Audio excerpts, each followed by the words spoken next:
खुदावन अपने लोगों को बीमारी से मुसीबत से आज़ाद करके खड़ा कर देता है। तो उसका कलाम पेश किया।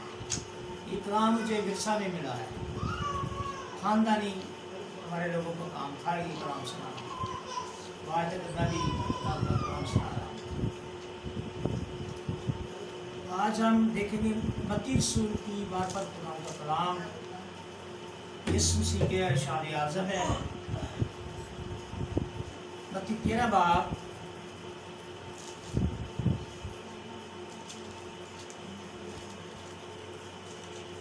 उसकी 24वीं आयत से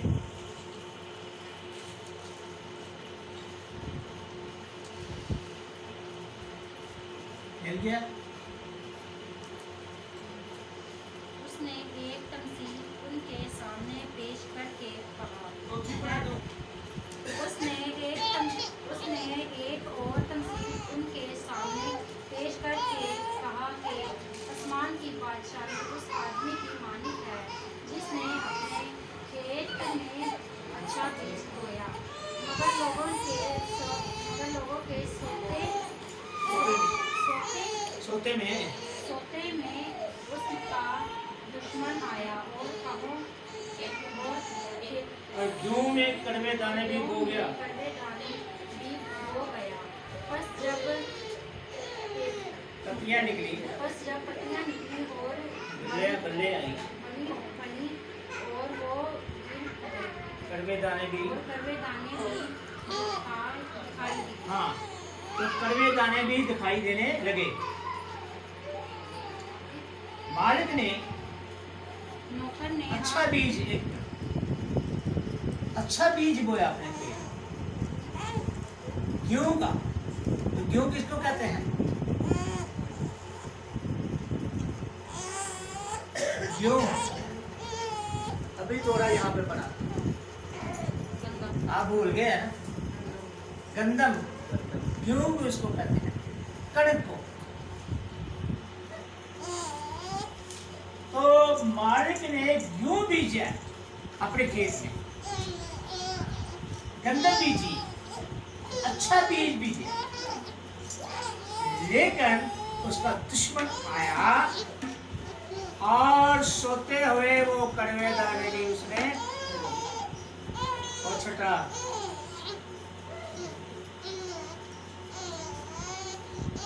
बागे दिन में क्या हुआ? खुदा ने आदम और हवा को बनाया, बागे अदन में रखा और उनके अंदर अच्छा बीज बोया और अपनी पहली शरीयत बागे अदन में आदम और हवा को दी।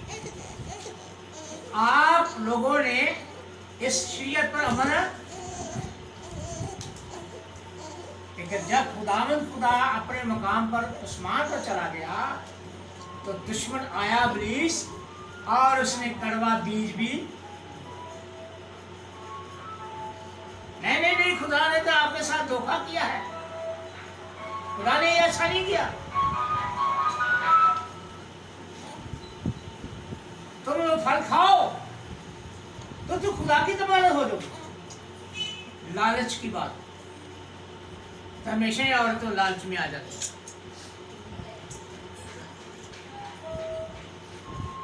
लालच में आकर उसने आदम को भी मरवाया। हाँ, तुम्हें कहने डाली। इसलिए ऐसा हुआ कि बीज उकिया और कड़वे दाने भी, पत्तियां निकली, सिट्टे लगे, तो क्या हुआ जी? वो कड़वे दाने भी नजर आने शुरू हो गए। कड़वे दाने कौन है? जो आज नाफरमान लोग रहे, कलाम को ना मानने वाले, कलाम की नाफरमानी करने वाले, खुदा के हुक्म को तोड़ने वाले, वो है कड़वे दाने। तो नौकरों ने कहा कि मालिक को कि ऐ खुदावंद, क्या तू चाहता है कि हम कड़वे दाने जमा कर लें? नहीं, अब इकट्ठे ही पढ़ने दो।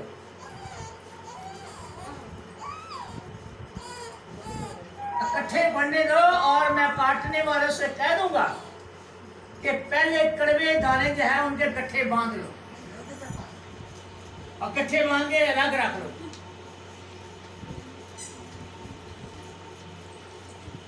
आप देख रहे हैं नेट में, टीवी में कड़वे दाने इकट्ठे किए जा रहे हैं,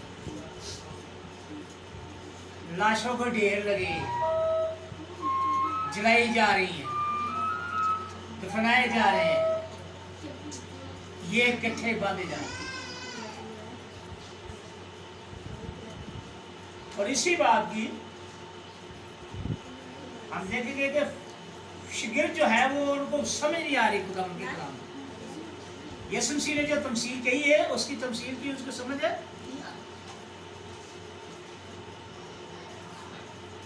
और उन्होंने आकर भीड़ में से कहा कि ऐ खुदावन हमें इन कड़वे दानों के बारे में समझा दे।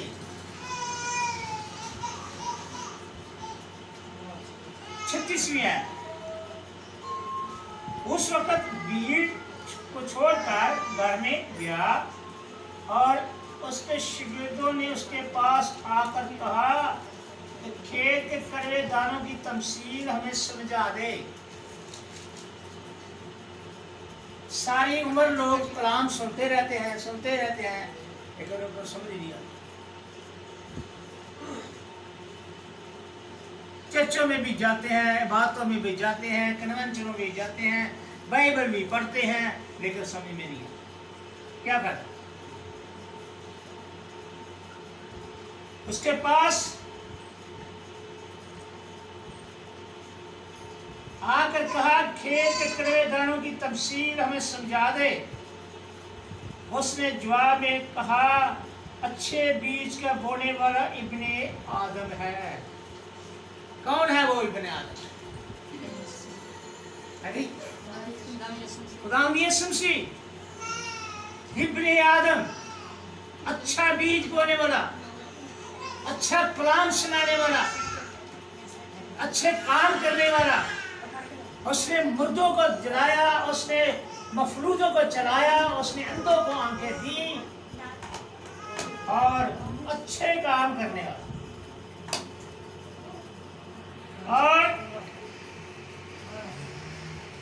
खेत दुनिया है। खेत क्या है जी? दुनिया है। खेत दुनिया है। अच्छा बीज बादशाही के फरजान और कड़वे दाने और शरीर के फरजान है। जिस दुश्मन ने उनको बोया वो इब्लीस है। आगे बात उसकी, जिस दुश्मन ने इसे बोया वो इब्लीस है।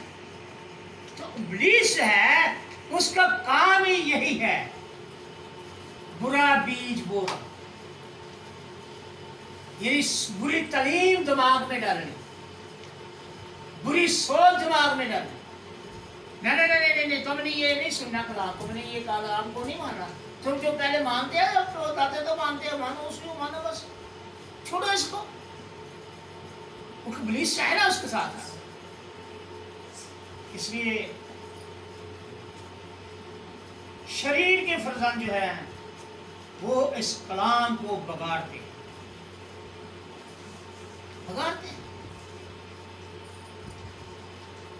और गलत तलीम जो है वो लोगों के ज़हनों में डाल, जो बुतपरस्ती की तलीम है, जादूगरी की तलीम है। इसलिए कटाई दुनिया का आखिर है। काटने वाले कौन है जी? फरिश्ते। फरिश्ते हैं काटने वाले। तो लिखे है इब्ने आदम अपने फरिश्तों को भेजेगा और वो सब ठोकर खिलाने वाली चीजों और बदकारों को उसकी बादशाही में से जमा करेंगे। उसकी बादशाही में से अलग ईमानदार, अच्छे कड़वे दाने, अच्छे दाने, अच्छा बीज, ईमानदार लोग खुदा दे लोग, खुदा दे अच्छे लोग, मुकद्दस लोग जो वो इस तरफ होंगे, और जो नाफरमान शरीर के फरमान होंगे इस तरफ। तो खुदा की बातचीत में से बाहर होंगे। कौन सी मिशन बचाएगी उनको? कौन बचाएगा?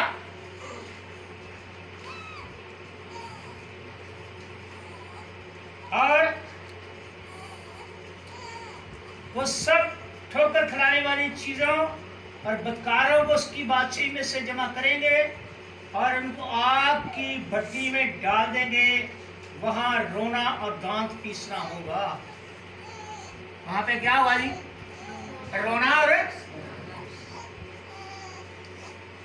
इसराइल में बाहर एक गड़ा है, उस गड़े में वो अपना कचरा फेंकते और उसमें जो भी चीजें गोश्त वगैरह चीजें होती हैं वो वहाँ फेंक देते हैं, या जानवर भी मर जाते हैं। उस रात को जब उन गीदड़ों को कुछ खाने को नहीं ना मिलता तो वो दांत पीसते चलाते हैं भूखे मारे। तो यीशु मसीह ने इसलिए उसे तमसील दी है कि उन गीदड़ों की तरह वो लोग चलाएंगे और दांत पीसेंगे और उनका कोई चारा ना हो।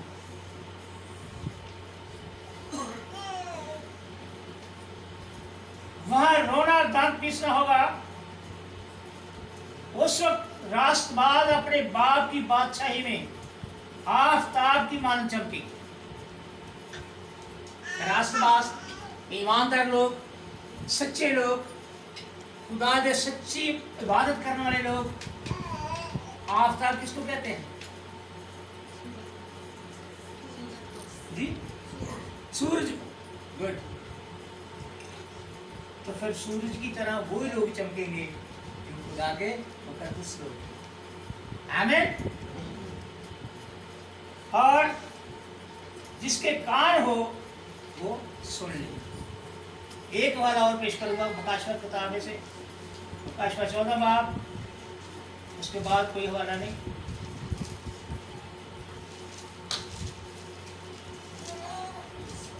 प्रकाशवाद 14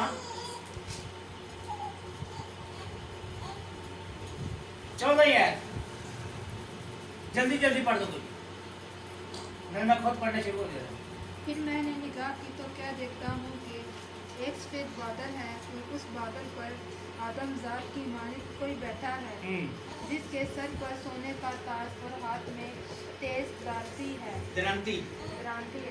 फिर एक और फरिश्ता ने मुकद्दस से निकलकर उस बादल पर बैठे हुए से बड़ी आवाज के साथ पुकार कर कहा कि अपनी दरांती चला कर काट, क्योंकि काटने का वक़्त आ गया। काटने का वक़्त है। दरांती चला और फसल काट दे। काटने का वक़्त है। अब वक़्त है, काटने का वक़्त आ गया। अब कटाई शुरू हुई। दुनिया में कटाई शुरू हो गई है फसल की। और फसल है क्या? इंसान। कोरोना का बहाना है, निशाना कोरोना है, लेकिन कटाई खुदा की तरफ से। खुदा कटाई कर रहे हैं और कड़वे दाने चले। जिन लोगों ने खुदा की तहीन की, खुदा को नहीं माना, उनकी कटाई शुरू हो गई। और आप देखें जरा, ये जो बादल पर बैठा है इसके साथ में सोने का ताज है और ये दूसरे को ऑर्डर दे रहा है। ये कौन है?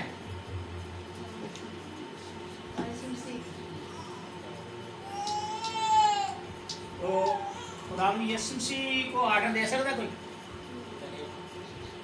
ये तो ऑर्डर दे रहा है, हुक्म दे रहा है कि दरख्त चला। यीशु मसीह तो मालिक है।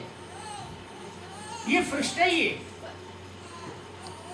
ये मुकद्दस में से फरिश्ता निकला है और जो बादल पर बैठा उसे कह रहा है कि अपनी दरांती चला और फसल को काट ले, क्योंकि अंगूर पक चुके हैं। इसलिए जमीन की फसल बहुत पकती, बस जो बादल पर बैठा था उसने अपनी क्रांति जमीन पर डाल दी और जमीन की फसल काट ली गई। अब क्रांति जमीन पर आ चुकी है और फसल काटी जा रही। रोजाना ही लाखों के हिसाब से लोग मर रहे हैं। कटाई शुरू होगी। सतारा है। फिर एक और फरिश्ता उस मुकद्दम जिससे निकला जो आसमान पर है, उसके पास भी तेज क्रांति थी। फिर एक और फरिश्ता करबानुगा से निकला जिसका आग पर प्यार था। उसने तेज क्रांति वाले से बड़ी आवाज से कहा कि अपनी क्रांति तेज क्रांति चलाकर जमीन के अंगूरों के दरख्तों के गुच्छे काट ले, क्योंकि उसके अंगूर बिल्कुल पक गए।